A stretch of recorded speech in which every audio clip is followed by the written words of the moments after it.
Study गो। बेटा मेरा नाम सुमित डेहरी है फ्रॉम मैसी कोचिंग छिंदवाड़ा। आज मैं आपके लिए लेके आया हूँ टॉपिक सीबीएसई 10th से रिलेटेड साइंस के टॉपिक। बेटा केमिस्ट्री का पोर्शन ऐसे क्वेश्चंस बताने वाला हूँ, इससे बाहर एग्जाम में कुछ भी नहीं जाने वाला है। आप लोग को बस क्वेश्चन ध्यान से पढ़ना है, उसके साथ में उससे रिलेटेड जो कंसेप्ट्स मैं बताऊंगा आपको उनको दिमाग में रखना है, थोड़ी प्रैक्टिस करना है और एग्जाम देना है बिल्कुल कॉन्फिडेंस के साथ में। ठीक है, तो देखते हैं यहाँ पर कुछ एनसीईआरटी के क्वेश्चंस हैं, कुछ प्रीवियस ईयर क्वेश्चंस हैं और आपके लिए बेटा एक बहुत प्यारा मर्ज लेकर के आए हम। और ये क्वेश्चंस बार बार रिपीट हुए सीबीएसई में। ठीक है, बस वो वर्ड्स को इधर उधर घुमा देता है। ठीक है, बाकी क्वेश्चन सिलेबस यहीं से आता है। ठीक है, तो ट्राई करेंगे बेटा, तो ज्यादा वेट नहीं करवाऊंगा आप लोगों को। फर्स्ट चैप्टर ट्राई करते हैं हम, जिसका नेम है केमिकल रिएक्शंस एंड इक्वेशन। एक नंबर चैप्टर है। ठीक है, तो देखेंगे यहाँ पर हम फर्स्ट क्वेश्चन है हमारे पास में, why should magnesium ribbon cleaned before burning in air. Air मतलब बेटा ऑक्सीजन की प्रेजेंस में बर्न करवाना है मैग्नीशियम रिबन को, तो मैग्नीशियम रिबन का ऑक्सीजन से प्रॉपर कांटेक्ट तो होना चाहिए। इसी के लिए मैग्नीशियम के ऊपर की जो ऑक्साइड लेयर है उसको एमरी पेपर या सैंड पेपर से क्लीन कर दिया जाता है। Next question, substance x is used for white washing के लिए बेटा हम यूज करते हैं calcium oxide, this is called quick lime. ठीक है, नेक्स्ट है हमारे पास में why should need balance chemical reaction. बेटा आप जाओगे और आपको सब्जी लेने जाना है, 1 किलो आलू आते हैं 20 रुपीज के, आप उसको 25 दोगे, वो आपको 1 किलो से थोड़े ज्यादा बढ़ा के देगा। मतलब पैसे भी बढ़ेंगे तो आलू भी बढ़ेंगे, इसलिए बैलेंस करना बहुत जरूरी है लाइफ में। जितना आलू डालोगे उतना सोना निकलेगा। ठीक है, ट्राई टू बैलेंस। तो इसका रीजन है भैया the law of conservation of mass. Reactant का जितना मास है उतनी मास किसका होना चाहिए बेटा, प्रोडक्ट का मास होना चाहिए, इसलिए बैलेंस करते हैं। Why do endothermic and exothermic reaction से क्या अंडरस्टैंड करते हैं? एंडोथर्मिक मतलब हीट जिसमें रिक्वायर्ड होती है और एक्सोथर्मिक मतलब हीट जिसमें प्रोड्यूस होती है। बेटा विद एग्जांपल करना है चीजों को। ठीक है, कैल्शियम कार्बोनेट को हीट करके कैल्शियम ऑक्साइड और कार्बन डाइऑक्साइड बनाते हैं, ये हमारी एंडोथर्मिक रिएक्शन। एक्सोथर्मिक रिएक्शन है रेस्पिरेशन। ठीक है, नेक्स्ट देखते हैं बेटा हम राइट वन इक्वेशन। यहां पर हमें डीकंपोजिशन के लिए हीट और लाइट और इलेक्ट्रिसिटी से रिलेटेड तीनों डीकंपोजिशन रिएक्शंस के एग्जांपल के साथ रिमेंबर रखना बेटा। ठीक है, नेक्स्ट हम देखते हैं ब्राउन कलर्ड गैस। बेटा पूरी एनसीईआरटी में आपकी ब्राउन कलर की गैस एक ही होती है, जिसको हम NO2 कहते हैं। क्या कहते हैं बेटा, NO2। रिमेंबर रखना, ब्राउन कलर की गैस सिर्फ एक ही होती है, NO2। नेक्स्ट देखते हैं बेटा what happens when HCl iron filling में HCl को आप ऐड करोगे तो बेटा यहां पर कौन सी गैस प्रोड्यूस होगी, हाइड्रोजन गैस प्रोड्यूस होगी। ठीक है, नेक्स्ट देखते हैं why respiration considered exothermic reaction. तो एक्सोथर्मिक क्यों है बेटा, हमारी बॉडी में ग्लूकोज, ऑक्सीजन हमने इनहेल किया, ग्लूकोज ब्रेक हो गया 2 पार्ट में, कार्बन डाइऑक्साइड एंड वाटर, उसके साथ में बहुत सारी हीट देते हैं ना, गरम गरम लगता है, कभी कभी तो तबीयत खराब हो जाती है एग्जाम का सोच के, टेंशन नहीं लेना बेटा। ठीक है, नेक्स्ट देखते हैं हम यहाँ पर हमारे पास में कौन सा क्वेश्चन है, ये वाला 9th क्वेश्चन है। तो लेड नाइट्रेट को हम किसमें ऐड कर रहे हैं बेटा, पोटेशियम आयोडाइड में। लेड नाइट्रेट को पोटेशियम आयोडाइड में ऐड करते हैं, this is double displacement reaction, also it is considered as precipitation reaction. ठीक है, ये दोनों चीजें नेम रिमेंबर रखना। डबल डिस्प्लेसमेंट है मतलब प्रेसिपिटेशन भी होगा। प्रेसिपिटेट क्या होता है, the compound which is insoluble in water. Next question देखते हैं बेटा, यहां पर हमारे पास में copper is heated in the presence of oxygen, तो काला काला कंपाउंड बन जाएगा बेटा कैल्शियम ऑक्साइड का। ठीक है, ऑक्सीडाइज हो जाएगा। ठीक है, कॉपर है एक्चुअल में, कॉपर का फॉर्मूला Cu होता है ना, कैल्शियम हो गया वो थोड़ा सा फैन ज्यादा घूम जाता है ना एक्साइटमेंट में। ठीक है, ऐसे मत घुमा देना, नहीं तो एग्जामिनर भी है ऐसे घुमा देगा बेटा। ठीक है, टेंशन नहीं लेना। ठीक, नेक्स्ट देखते हैं हम यहाँ पर चैप्टर नंबर 2 है एसिड बेस एंड सॉल्ट। क्या है बेटा, एसिड बेस एंड। तो बच्चों यहां पर हमारे पास है फर्स्ट वाला question, what happen when carbon dioxide passed to lime water.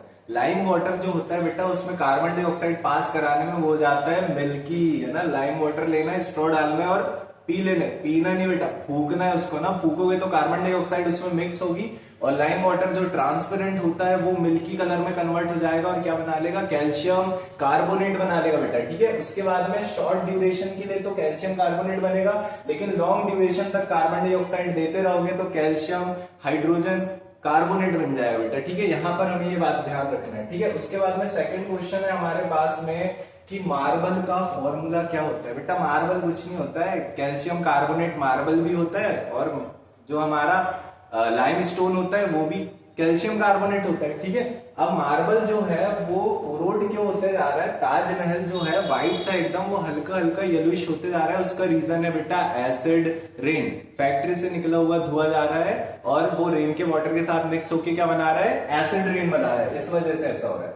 Next question है बेटा हमारे पास में कि एसिड में वाटर को ऐड नहीं करते हैं, वाटर में एसिड को ड्रॉप बाय ड्रॉप ऐड करते हैं। उसका रीजन ये है, it is highly exothermic reaction. अगर हम एसिड में वाटर ऐड कर देंगे बेटा तो वो बीकर फूट जाएगा और स्प्लैश होगा, एसिड तो खतरनाक होता है, पता ही है आप लोग को, तो ठीक है ना। नेक्स्ट देखते हैं बेटा, फोर्थ क्वेश्चन है dry acid do not turn. आपका जो लिटमस पेपर है उसका कलर वो रेड नहीं करता है, ठीक है। ड्राई एसिड लिटमस पेपर का कलर रेड नहीं कर पाता है। उसका रीजन ये है कि एसिड अपना action in the presence of water देता है, विदाउट वाटर एसिड H+ देगा ही नहीं। नेक्स्ट रिएक्शन बेटा, ये क्वेश्चन है हमारे पास में, एंटासिड कैसे वर्क करता है ना। एसिडिटी हो गई, इनो लाओ पी लो। अरे इनो के अंदर क्या है ये तो पता करो बेटा थोड़ा सा। इनो के अंदर होता है बेटा आपका एंटासिड। एंटासिड आपके जो स्टमक में एसिडिटी जनरेट हुई है उसको न्यूट्रलाइज कर देता है। एंटासिड एक्चुअल में क्या होता है, बेसिक नेचर का होता है बेटा। नेक्स्ट है हमारे पास में ब्लीचिंग पाउडर का फॉर्मूला बेटा, Cau-Cal-2, ऐसे करके याद कर लो, दिस इज ब्लीचिंग पाउडर, है ना। ये बनता कैसे बेटा, कैल्शियम हाइड्रोक्साइड की रिएक्शन कराना है क्लोर एल्कली प्रोसेस से बनी हुई क्लोरीन के साथ में, ठीक है। नेक्स्ट हम देखते हैं बेटा हमारे पास में नेक्स्ट क्वेश्चन आ रहा है जिसमें हम देख रहे हैं कि क्लोर एल्कली प्रोसेस के प्रोडक्ट्स क्या होते हैं, तो H2 होता है बेटा और Cl2, ये प्रोडक्ट बनते हैं, और NaOH बनता है। इसको ही हम कास्टिक सोडा भी बोलते हैं बेटा, सोडियम हाइड्रोक्साइड को। नेक्स्ट हमारे पास में पीओपी को जिप्सम से कैसे प्रिपेयर करते हैं, और पीओपी का फॉर्मूला क्या होता है बेटा, कैल्शियम सल्फेट होता है, ठीक है। हाफ H2O और जिप्सम का होता है 2H2O, ठीक है। उसको क्या करना है, जिप्सम को हीट कर दोगे तो पीओपी बन जाएगा। नेक्स्ट हमारे पास में है blue coloured copper sulphate. Copper sulphate जो होता है बेटा CuSO4.5H2O, ये जो होता है कॉपर सल्फेट पेंटाहाइड्रेट, इसका कलर होता है ब्लू कलर। इसको हीट करेंगे तो वाटर निकल जाएगा और जो बचेगा वो व्हाइट कलर का बचेगा बेटा, ये ठीक है, समझ में आ गई बात। नेक्स्ट हमारे पास में है क्वेश्चन जिसमें हमें पूछा हुआ है कि पकोड़े में कौन सा सॉल्ट डले, ठीक है। तो पकोड़ाज में देखो, क्रिस्पी बनाने के लिए हम पकोड़ाज में क्या डाल देते हैं बेटा, सोडियम, हाइड्रोजन, कार्बोनेट। जैसे ही वो हीट के कांटेक्ट में आता है वो कार्बन डाइऑक्साइड रिलीज करता है और पकोड़े कैसे बन जाएंगे, क्रिस्पी बन जाएंगे बेटा, ठीक है। तो ऐसे करके हमारा ये चैप्टर एंड होता है। तो हमारे पास में नेक्स्ट चैप्टर है मेटल्स एंड नॉन मेटल्स। इसका जो फर्स्ट क्वेश्चन आ रहा है बेटा, रिवर्स ऑफ दिस जो रिएक्शन दी हुई है ये नॉट पॉसिबल है, पॉसिबल नहीं। तो ये रिएक्शन में जिंक क्या कर रहा है, कॉपर को डिस्प्लेस करके जिंक सल्फेट बना ले रहा है। इसका रिवर्स इसलिए पॉसिबल नहीं है बेटा क्योंकि copper is least reactive than zinc. तो कॉपर जो है वो जिंक को डिस्प्लेस नहीं करवाएगा। रिएक्टिविटी सीरीज से क्वेश्चन आया, बहुत इंपॉर्टेंट है रिएक्टिविटी सीरीज बेटा, ठीक है। नेक्स्ट है हमारे पास में यहां पर हमसे पूछा है कि एसिड बेस जो होते हैं वो एम्फोटेरिक ऑक्साइड के साथ रिएक्ट कैसे करते हैं। तो सबसे पहले मैं आपको बता दूं कि amphoteric oxides are those oxides which can react with acids and bases also. For example we have two amphoteric oxide, zinc oxide and aluminium oxide, ठीक है। तो ये दोनों एम्फोटेरिक ऑक्साइड से इनकी रिएक्शन HCl और NaOH से करवा के देख रहे हैं, ठीक है। नेक्स्ट है हमारे पास में जो मैग्नीशियम है वो फ्लोट करता है बेटा वाटर में, ठीक है। तो मैग्नीशियम वाटर में जो फ्लोट करता है तो उसका रीजन क्या है बेटा, उसका रीजन सिंपल सा है कि जो वाटर के साथ मैग्नीशियम की रिएक्शन होती है उसमें हाइड्रोजन गैस इवॉल्व होती है। हाइड्रोजन गैस इवॉल्व होने की वजह से होता क्या है, वो उसकी सरफेस में स्टिक होके उसको ऊपर फ्लोट करवाती है। नेक्स्ट है हमारे पास में बेटा, इसके अलावा कौन सा चीज और फ्लोट हो सकता है, तो उसका आंसर है बेटा कैल्शियम। कैल्शियम फ्लोट करता है, ठीक है। ये बेटा हॉट वाटर में फ्लोट करेगा और ये कोल्ड वाटर में ही फ्लोट कर जाता है, ठीक है। नेक्स्ट है हमारे पास में hydrogen gas is not evolved when most of reaction with nitric acid.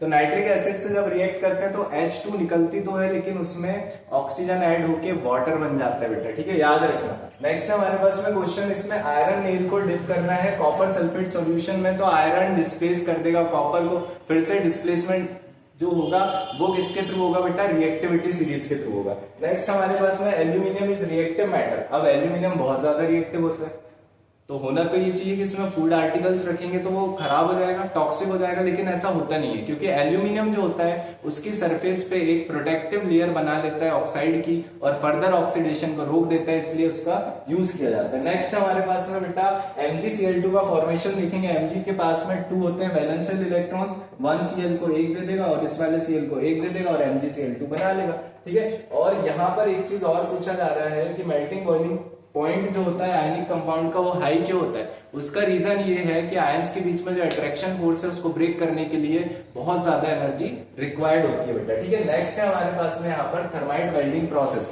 Thermite welding process में बहुत ज्यादा हीट प्रोड्यूस होती है, इसका यूज किया जाता है बेटा रेलवे ट्रैक्स को जोड़ने के लिए। नेक्स्ट देखते हैं क्वेश्चन, इलेक्ट्रोलाइटिक रिफाइनिंग प्रोसेस में याद रखना कि जो इम्प्योर मेटल होता है उसको नेगेटिव साइड रख लेना और जो प्योर मेटल होता है उसको पॉजिटिव साइड रख लेना बेटा, ठीक है। नेक्स्ट है हमारे पास में रोस्टिंग एंड कैल्सिनेशन।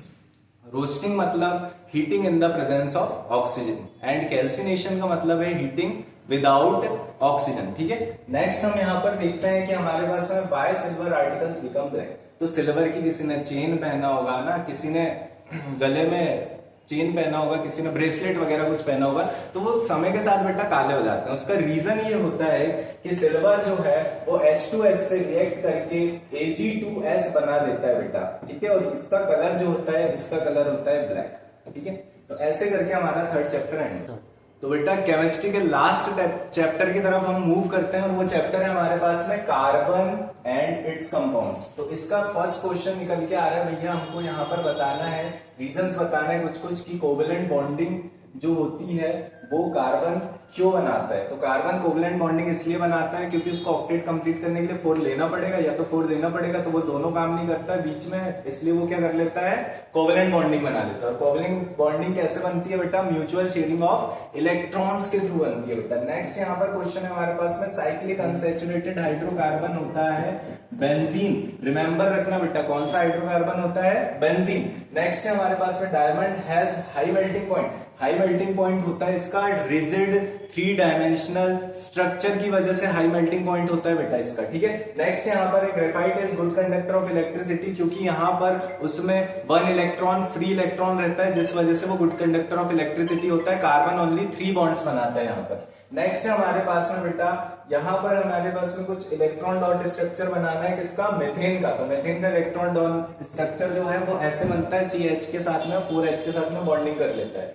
नेक्स्ट है यहाँ पर, इसके बाद में हमसे पूछ रहे हैं पुअर कंडक्टर ऑफ इलेक्ट्रिसिटी क्यों होते हैं बेटा ये वाले कंपाउंड्स। उसका रीजन ये है कि पूरे के पूरे इलेक्ट्रॉन्स बॉन्ड बनाने में यूज हो जाते हैं, फ्री इलेक्ट्रॉन नहीं बचता है, ठीक है। नेक्स्ट है इनका मेल्टिंग पॉइंट लो होने का रीजन ये है बेटा कि जो मॉलिक्यूल्स होते हैं उनके बीच में अट्रैक्शन फोर्स स्ट्रांग नहीं होता, इसलिए जल्दी ब्रेक हो जाता है, ठीक है। नेक्स्ट यहाँ पर देखेंगे हम लोग कि इनको अगर बर्न कराएं ऑक्सीजन में, तो बेटा ऐसा एक क्वेश्चन और पूछता है कि मेथेन की बर्निंग रिएक्शन बताना है ऑक्सीजन की प्रेजेंस में, तो कार्बन डाइऑक्साइड और वाटर बनता है बेटा विद हीट एंड लाइट, ठीक है, हीट एंड लाइट के साथ में बनता है, ठीक। नेक्स्ट हम देखते हैं, right the molecular formula second third member of homologous series of ethene. Ethene का फॉर्मूला होता है CnH2n, डबल होते जाता है बेटा C2H4, C3H6 और C4H8, ये दोनों आंसर होंगे इसके, ठीक है। नेक्स्ट हम यहाँ पर देखते हैं कि हमारे पास में है यहाँ पर कि लार्ज नंबर ऑफ कंपाउंड्स क्यों बना पा रहा है कार्बन। उसका रीजन 2 प्रॉपर्टीज होती है बेटा, वन इज कैटेनेशन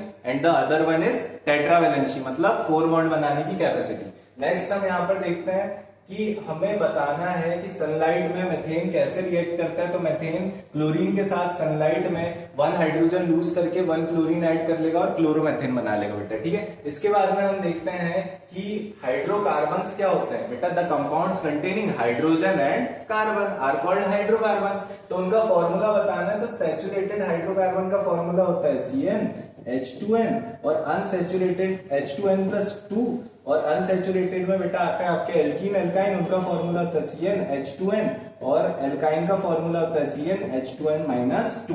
नेक्स्ट देखते हैं बेटा, यहाँ पर हमें देखना है कि अनसेचुरेटेड हाइड्रोकार्बन्स हैं, ड्रॉ यहाँ पर कुछ हमें इनके स्ट्रक्चर्स बना करके प्रैक्टिस कर लेंगे बेटा, ठीक है। उसके बाद में देखते हैं कि सेपोनिफिकेशन रिएक्शन है, और ये अनसैचुरेटेड को सैचुरेटेड करने का जो है वो हाइड्रोजन से रिएक्शन कराना अनसैचुरेटेड की इन द प्रेजेंस ऑफ निकल कैटलिस्ट, बेटा याद रखना अच्छे से, ठीक है। नेक्स्ट है हमारे पास में सेपोनिफिकेशन रिएक्शन।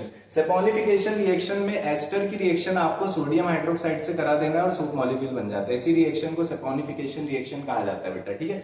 और जो यहाँ पर हम देख रहे हैं एक चीज और, एस्टरिफिकेशन रिएक्शन, ये भी इंपॉर्टेंट है। कार्बोक्सिलिक एसिड मतलब CH3COOH की रिएक्शन हमको कराना है CH3CH2OH के साथ में, तो हमको एस्टर देखने को मिल जाएगा, that reaction is called esterification. Then हमारे पास में सोप एक्शन। सोप एक्शन जो होता है बेटा, सोप के मॉलिक्यूल डर्ट की तरफ आते हैं हाइड्रोफोबिक एंड की तरफ से और बना लेते हैं मिशेल।